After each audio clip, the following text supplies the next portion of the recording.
If anyone of you don't know Greg Koch, he's from America. He's been a Fender endorser for many, many years. He has traveled around the world, played with almost everyone. Joe Bonamassa, you name him. B.B. King. Not that Clapton. I played before him. And here he is. Enjoy. Thank you.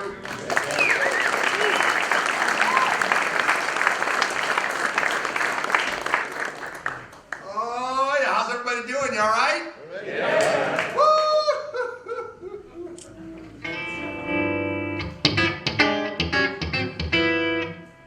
Okay. I have no idea what I'm going to do, but I never do, so that's good. I'll just play for a little bit and then we'll talk. If you have any questions, I'll be glad to answer them in whatever way I can. And we'll talk about some gear, some techniques, whatever. Do we have 45 minutes or do we have an hour? 45 minutes? 5 minutes. I better be quick then. Better make it quick.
Just kind of random craziness for the kids. It's all for the kids.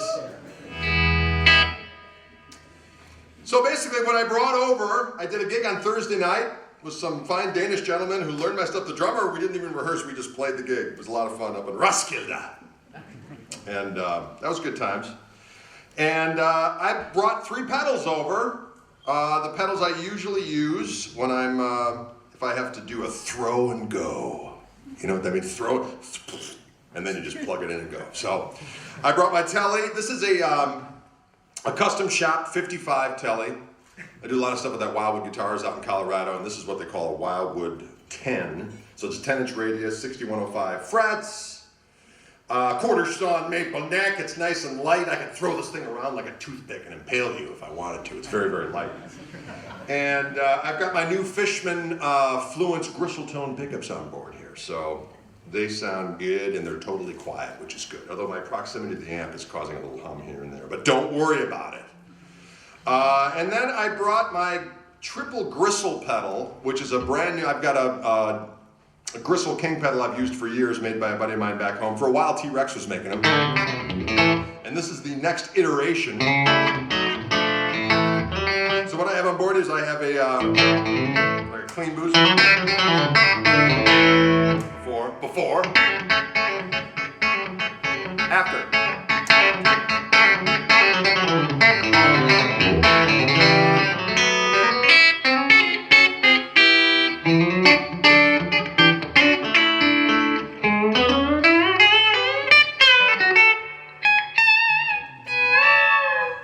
And then on top of that, I got my overdrive. And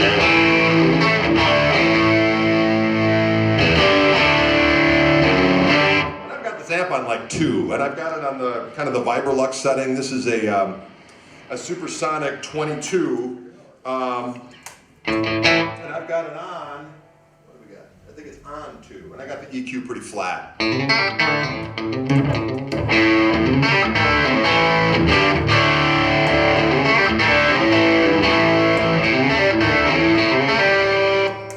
A lot of different tones in there. And then I got a fuzz on board this one too, if I want to get all Jimmy-like or whatever the case may be, I can pop this on.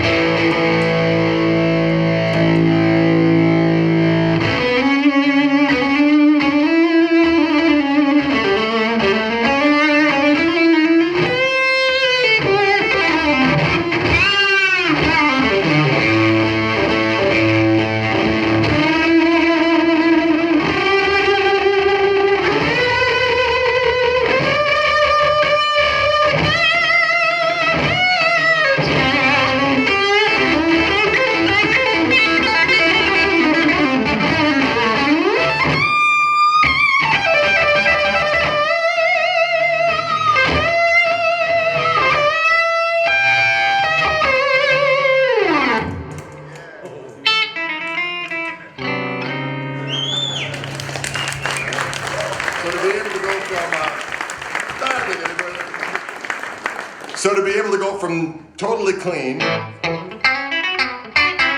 a little bit dirty to a lot of it.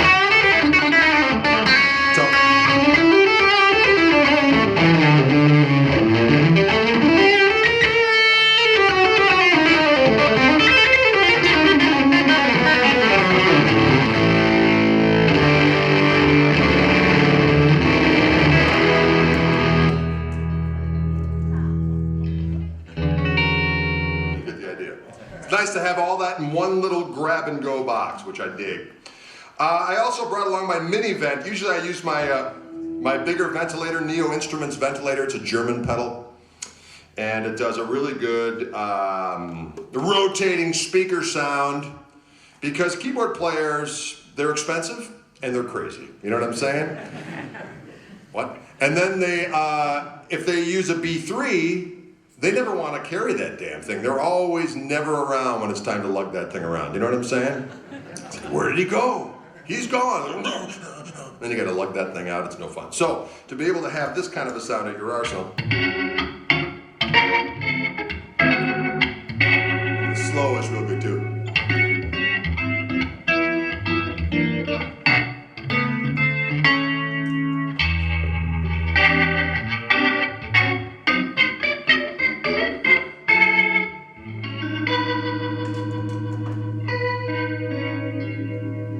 Sounds pretty good. Now usually at home what I do is I run it in stereo, and I use 2 amps that are about the same volume. Lately I've been using, I bought a Vibrolux 1996, the custom Vibrolux. They no longer make it. They now make the 68 Vibrolux, which I have as well. So a lot of times I'll run those 2 amps, but lately I got a Friedman small box 50 combo, which is kind of the best Marshall that never was. Can I say that out loud? So either I'll use the 2 Vibroluxes or 1 Vibrolux so you get the Fender and the Marshall world, which is a glorious thing when those 2 forces work together for the greater good. You know what I'm saying? Who's with me out there? Identify yourselves. Yes! Feels good, and it's good for your colon too. What? That didn't have anything to do with anything. That was just weird. And then I brought over my Boss digital delay. Now at home on my pedal board, I've got a TC Electronics Flashback 3, and I use that for 3 different. I don't use a ton of delay. I like a little bit of delay here and there, like a slap back, like a little bit of a longer delay here and there. But I do this tune that I wrote years ago with a. It's kind of like that Van Halen thing, although I got it from Chet Atkins, I think. That kind of a thing, you know.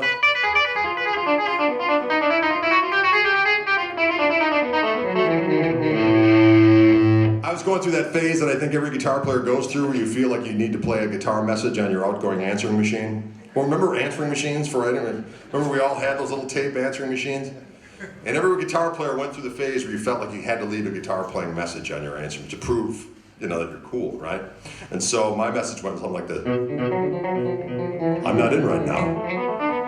But if you leave a message, I'll get right back to you.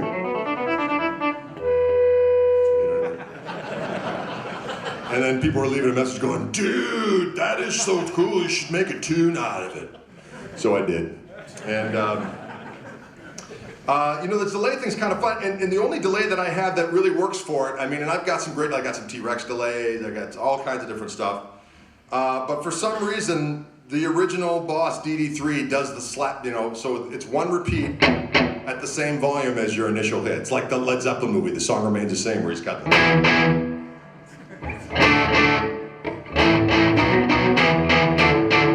I don't know what he was thinking. He's out on the road.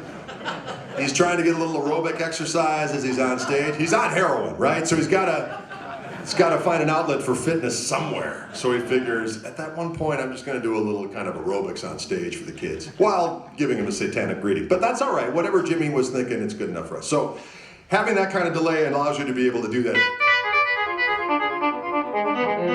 And the volume pot, with my volume pots, I always like to make sure, even when I didn't have my own pickup set, and these are active, but they sound good, which is kind of usually an oxymoron. But I always have my volume control so I never lose any highs when I turn down the volume. And so I can, even when I had straight analog, regular, wound pickups, as it were, I would always have someone else do it, because don't get me near a soldering iron. It's going to be used for some other purpose. So I never work it, but I always say, do that thing to my volume control so I don't lose any highs when I turn down the volume. And that's quick, because on the regular Fender pots, it doesn't do that. It darkens the tone. So I like to be able to just be able to turn it down and not lose any highs. Who'd have thunk it? I just want it to be less loud. Crazy. Anyway, so I like using this delay for different things. In addition to doing that,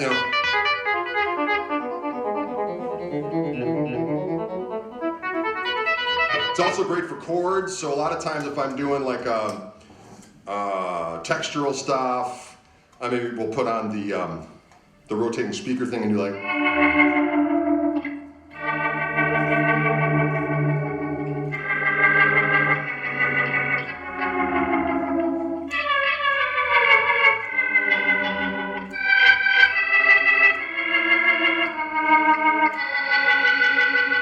The Alan Holdsworth chords, which are, if you're ever on a date and you want to end it quick, just put on some Alan Holdsworth. She's like, can you let me off the next corner? So these are the kind of chords where you're playing in a crowd, and there was a while there where I was doing a bunch of sessions, and I also played with a really good acoustic guy. But sometimes when the windswept and sensitive folk singer thing starts happening, sometimes I want to add a little bit of Satan to that brew. You know what I'm saying? So when they're singing about trees and stuff, all of a sudden you start, burn the tree. You know what I'm saying? Let it burn! So that's kind of fun for that.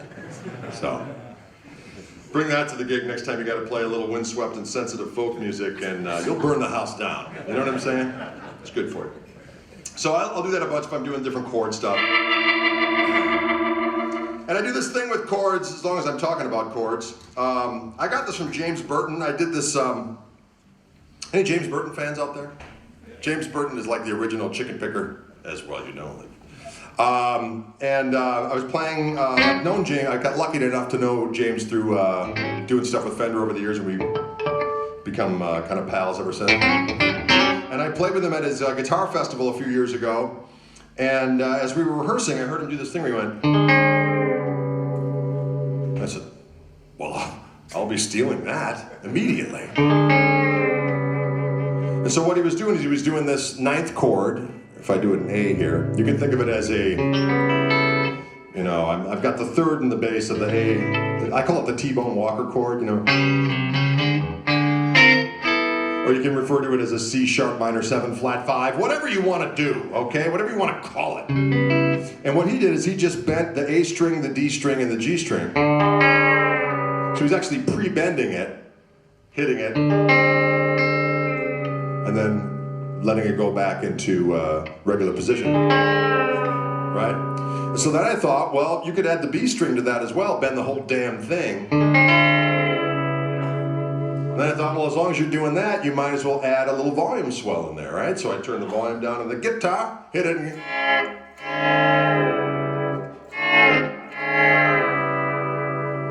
I thought, well, as long as you're bending that chord, you might as well bend every damn chord in the universe. So I can go to the D9, do the 13, or I like this particularly disturbing chord. This is Roy Buchanan would do this chord. It's a, it's like a A, blah, blah, blah, blah. It's a sharp 9 with a flat 5. Does that make sense? Okay. He threw that in one blues, also just here. That just sounds sinister. And so I'll bend that as well and go, kind of cool, right? And then with those chords, if you add the delay thing, all of a sudden you got,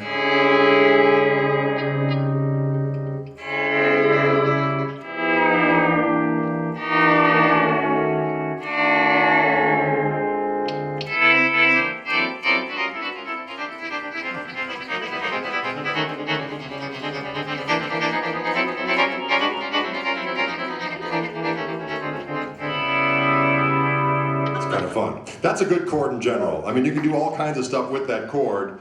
You can do kind of a, I can't remember where I got this from, but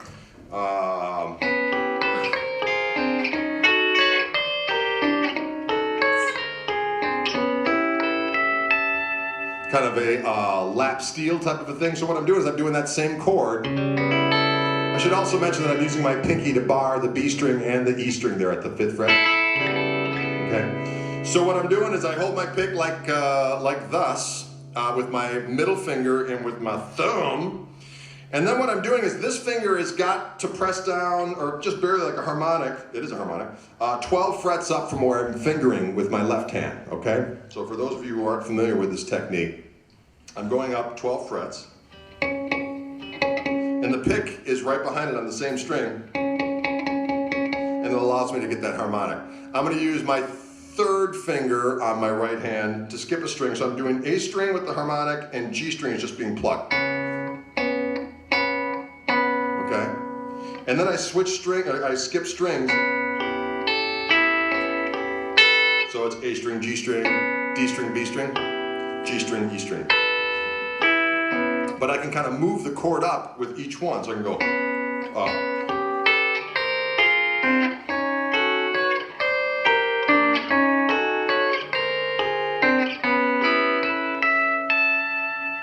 Kind of a cool thing. Chicks dig it, somewhere.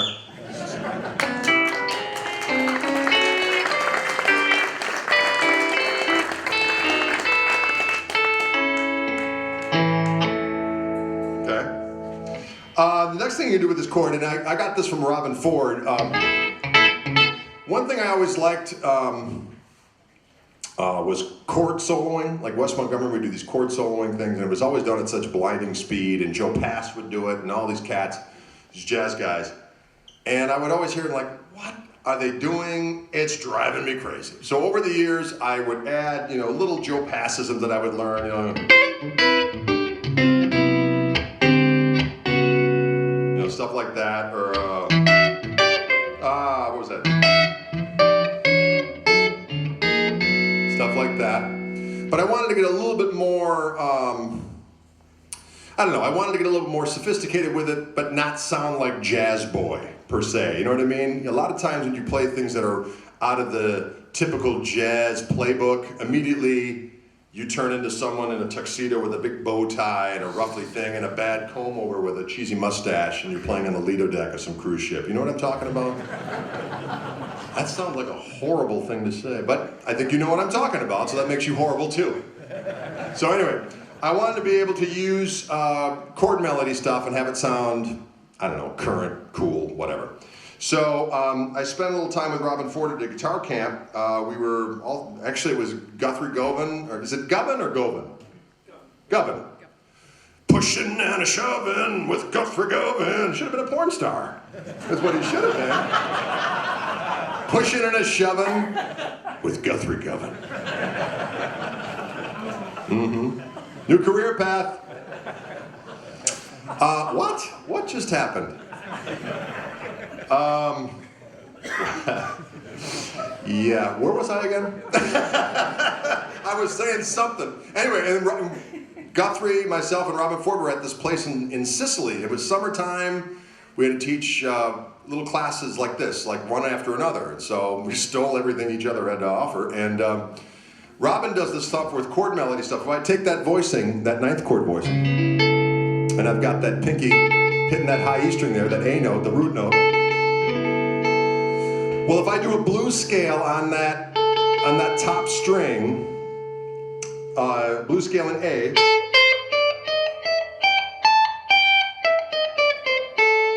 okay, I can play that chord on each one of those notes. I can harmonize each note of the blues scale in A with that chord.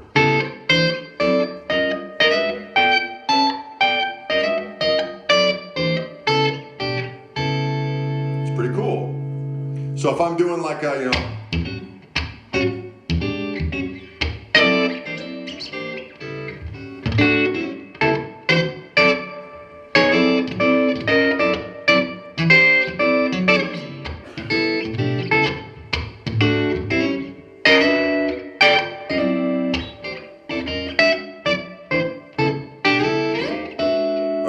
that's just staying in A, what I was doing. I mean, obviously I was paying attention to the chord changes, but that was the blues scale in A. You could literally go play the blues scale over each chord, you know what I mean? So I go to D, I play the blues scale in D, go to E, so on and so forth.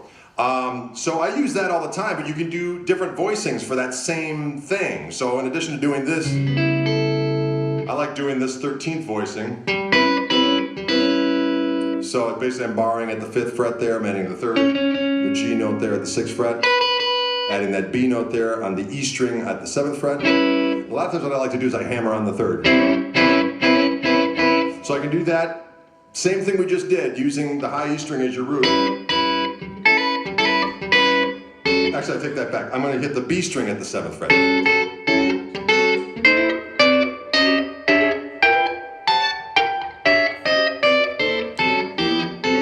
Okay, so I can use that. I can use a diminished voicing.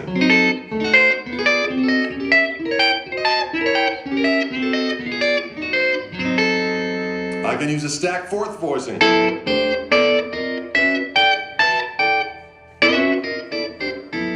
Okay?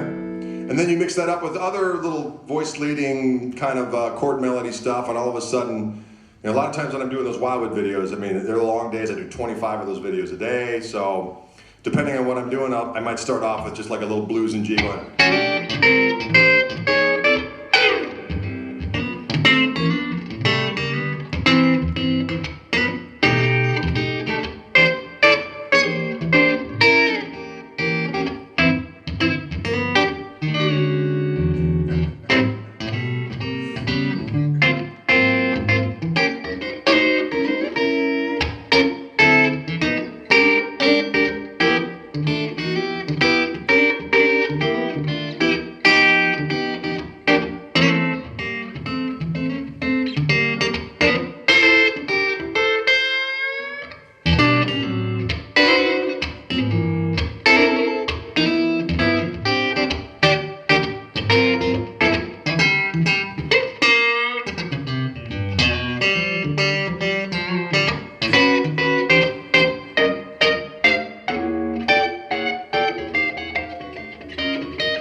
doing those chord melody things a little bit more fun. You know what I'm saying? So I'll throw that stuff in quite a bit.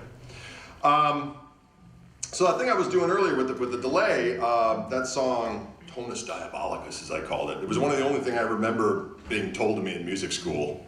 I drank a little bit back then. It was the only thing I remember being said to me in music school other than, get out. It's the only thing I remember that very well. Anyway, and they were talking about, you know, they had names, the monks ensconced in their mountain getaways during the Middle Ages when the barbarians were raping and pillaging what was left.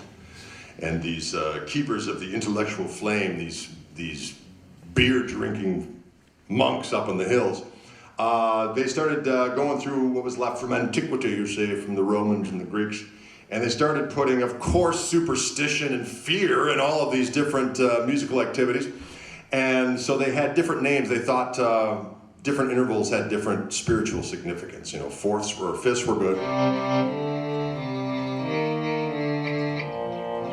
That's why our Gregorian chants were all in fifth.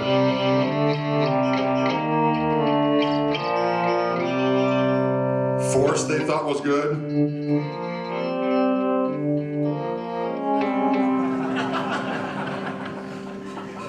Friar Blackmore came up with that. But the tonus diabolicus was, they refer to that as the devil's interval. I just call it good, clean fun myself. And so what I did is I came up with this tune. Now this is, I always kind of refer to this as a little synopsis into the way that I approach not only guitar playing for solos, but also writing a piece of music. And I write a bunch of instrumental stuff, I write lyrics, you know, vocal material. Sometimes I'll write music that another guy will write lyrics to, whatever the case may be. But usually what I do is I take things from one genre and I'll mutate it a little bit and I'll change it into something else. For instance, when I was coming up with this particular tune and I was messing around, I knew I wanted to do this kind of, you know, kind of volume slurry thing. I got that from Albert Lee, because Albert Lee.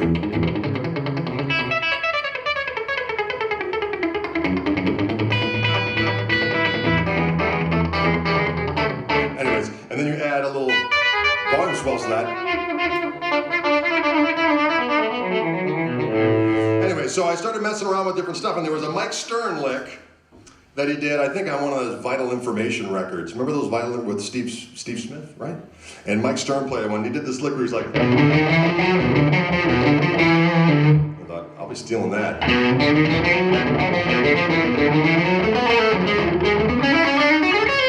was like, hey, it's mine. You know what I'm saying? It's like,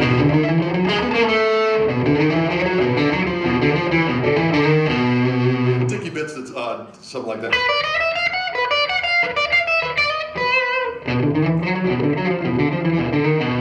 So I started messing around and I went,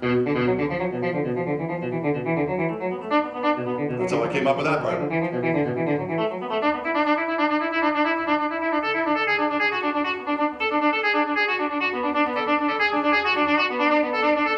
I thought, well, I'll do some kind of a mutated blues of a sort. But I thought, well, I'm going to go to the 4-chord, I'm going to have to do something a little different. So I decided I would do an arpeggio of an E9, but on the way, I would hit the sharp 11 on the way up and then do an augmented chord on the way down. So it's back to the 1. Now at that time, I was listening to a lot of, there was a really cool record with, I believe Wes Montgomery and Jimmy Smith did 2 records together, but this was the one where they're eating the same sandwich on the front of the record. I can't remember what it's called, but Riverside, the Traveling Riverside, no, not Traveling Riverside Blues, that's a different blues. Down by the Riverside, thank you. Thank you, voice in my head. Anyway, but as they were playing this, when Wes was going over the 5 to the 4 chord, he did this cool thing where he went, oh, that's wrong, I like that though. I'll be doing that later. Okay, so we got,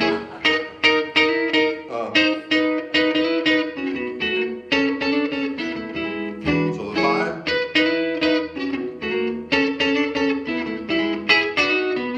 Okay, so I thought, well, that's cool. If I add my little echo thingamabob to that, it's going to go. And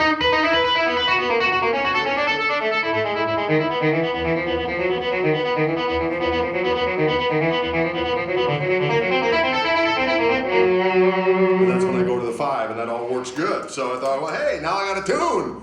And I remember we didn't know what we were going to call it initially. There was this guy that followed our band. This was right in the beginning of our band, and we got to be very popular back in the day. That's when people our age actually went out and drank all the time. Of course, I was 12. No, I'm just kidding. But it was back when all your friends came out and would party and so on and so forth. So our band was very popular. We're packing them in.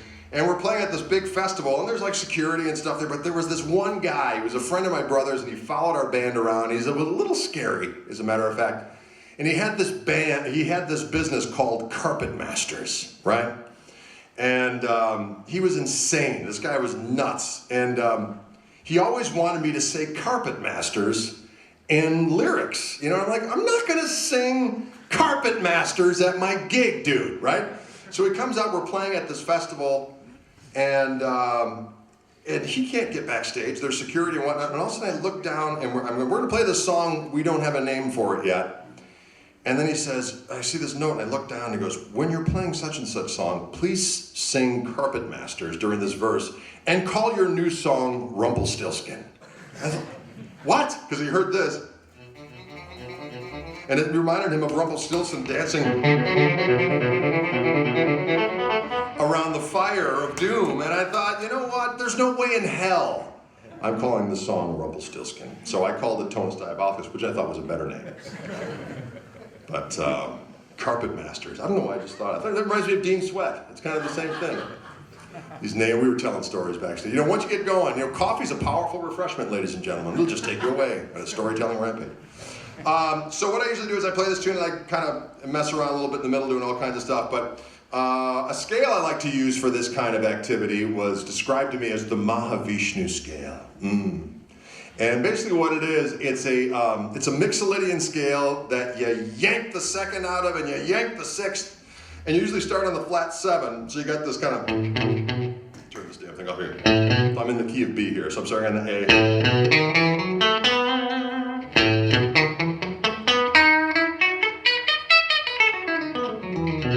So if you only play those notes,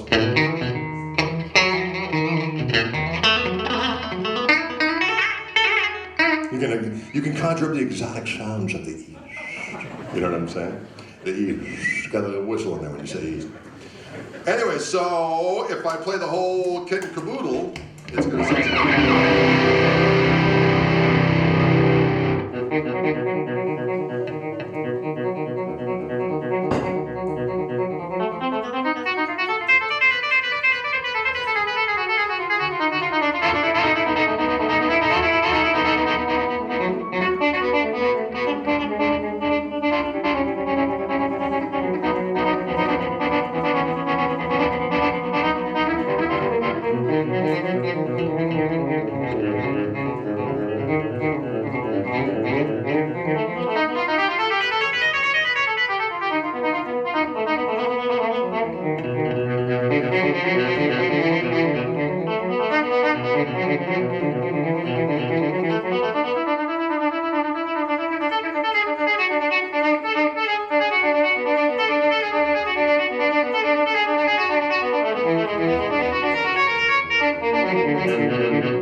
Some questions. Any questions out there? Anybody have any questions? Yes, sir. You told people that you were endorsed by Fender. Yes. Who's endorsing your hat? You know what? There's a woman that makes them down in beautiful Macon, Georgia. You know, I watched that new Jocko documentary that's on Netflix. Have you seen that? It's excellent. I highly recommend it. If you have Netflix here, right? Yep. We all have the same stuff. We're all being brainwashed. What? Anyway, but in this case, it's a good brainwashing. It's Jocko. So if you watch the Jocko documentary, Joe Zawinul would always wear this hat. Joe Zawinul from Weather Report and Jocko also wore a hat like that. So after I got done watching the thing, I thought, I'm sick of wearing those other hats. So if I gotta have headgear, I want something new. I dropped 50 pounds. I thought, I need a new look, man. So I went online and I went, Jocko Pastorius hat. And some gal makes them down in Macon, Georgia. So I ordered a bunch. So now I have a variety of colors. That's good. And so that's kind of fun. Good question. I like that. Yes, sir. I have a more guitar technique related question. Okay.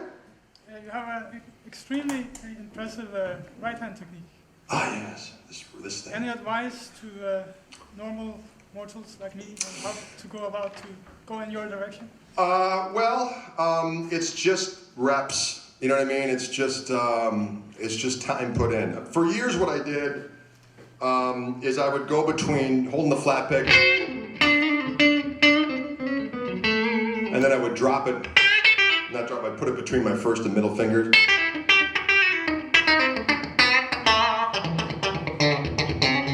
Do all my chicken picking that way, like the Mark Knopfler way, right? But then I would hear guys like, Albert Lee and James Burton, and then Danny Gatton and Roy Buchanan, and they were doing all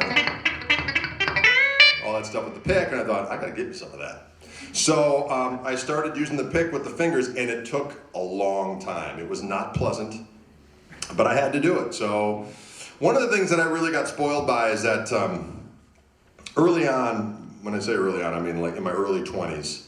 Well, all through college I had my own bands. So I always played whatever material that I wanted to so I could practice the stuff that I wanted to get going, you know what I mean? And then when I started my own band, it just, when I got back home from college and we were gigging around all the time, luckily we were pulling people in so I could basically practice what I want. So I was playing, between, 5 and 6 nights a week for a long time. So, what's that book, The Outliers? They say you need 10,000 hours or whatever. So, I put my time in, and it's just, there's no shortcuts to it other than the fact that one of the things that helped me is that I used to actually, when I was early on in my guitar playing, I held the pick with these 2 fingers. And then I broke this finger playing basketball. And not that I was any good at basketball. I want to make that clear. But they go, you play basketball, you're tall. I was like, no. And so I had a cast on this finger. And then once the cast came off, I was holding the pick with just my index finger. So that actually served me, because then later on I could use these fingers in doing all the different stuff. But one of the things I recommend for folks is just doing, just banjo rolls. Pick middle third. You can do any chord down here. I just do stuff like that, or I'll do I just do this exercise where I'll take triads. I go in E. I'll do E triad down to a D triad chromatic. And then I'll do minor, so C minor, down to B minor, half step down, B flat, major, down to A flat, and then chromatically down one more, minor, minor. So it's 3 majors, 3 minor. And so what I'll do is I'll do a reverse banjo roll, so I'll do third finger on the B string, middle finger on the G string, and pick on the D string.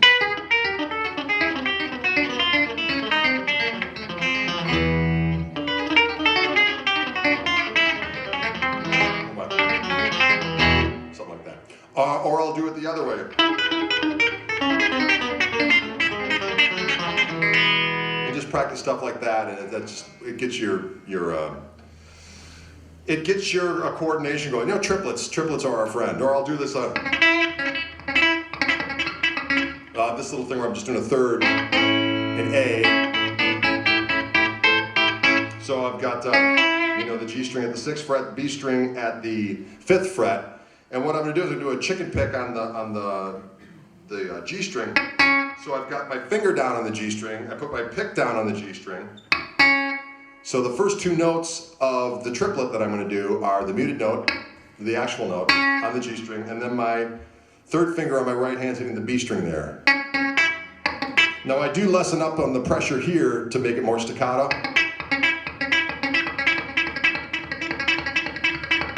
And at that point you can do all the different double stops and kind of, A Mixolydian, Dorian-ish, you know what I mean? Or some of those are just chromatic. Or whatever the case may be, I'll do that kind of. Then you can do a thing where you do all kinds of different variations, but it's just time put in. So with anything with guitar, as much as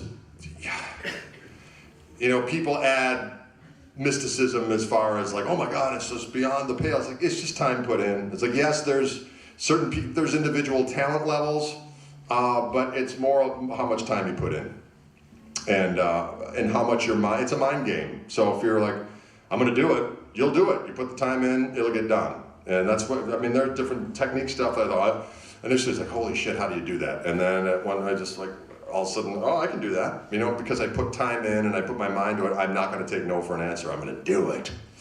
And but so many people get this thing in their mind like, I can't possibly do it. Oh, it's so hard. It's like, work at it, and you will get it.